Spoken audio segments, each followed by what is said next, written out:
আপনি কোন একজন নারীকে দেখে বললেন, ভাবি ভাবি আপনাকে এরকম দেখা যাচ্ছে কেন? ভাই কি আপনার সাথে খারাপ আচরণ করেছে নাকি?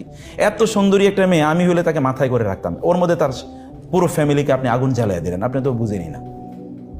অথবা পাশের বাসায় গিয়ে কোনো একজন ভাবি অন্য কোনো ভাবিকে বললো, ভাবি কি ব্যাপার, আপনার কাজের মানুষ নাই?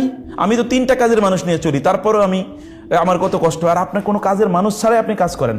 অলরেডি তার বাসায় আগুন লাগিয়ে দিয়েছে, অলরেডি তার বাসায় আগুন লাগিয়ে দিয়েছে। আপনার অফিসে কেউ হয়তো গিয়ে আপনাকে বললো, আপনি এত কাজ করেন কেন?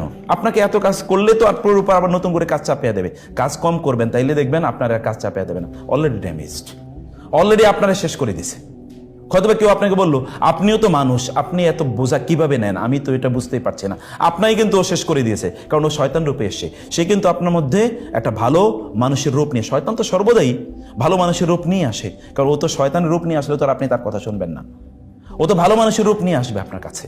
ও কিন্তু আপনাকে শেষ করে দিল এবং আপনার প্রতিষ্ঠানটাকে শেষ করে দিল।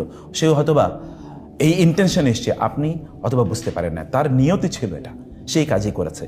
আমি বলছিলাম যে আপনার কখনো কখনো একটা স্কারসিটি মাইন্ডসেট আপনার মধ্যে তৈরি করে দেবে। এখানে যা থাকার কথা ছিল এখানে এসি নাই, এত গরমের মধ্যে কাজ করা যায় নাকি? আপনি হয়তো এরকম একটা চিন্তা করলেন, আমার যতটুকু স্যালারি পাওয়ার কথা ছিল ততটুকু আমি পাই না, এরকম। আর বসটা খুব খিটখিটে, আপনি তোর বসের কাজ করেন না, আপনার তো ইন্টেনশনে রং আছে। আপনি তো কাজ করার কথা ছিল আল্লাহ সন্তুষ্টির জন্য, তাহলে তো আপনি অন্য কোনো দিকে তাকাতেই না। এটা তো আপনার মিশন, এটা তো আপনার ভিশন, এটা তো আপনার profession. You live for this, আপনি তো এর জন্যই বেঁচে আছেন।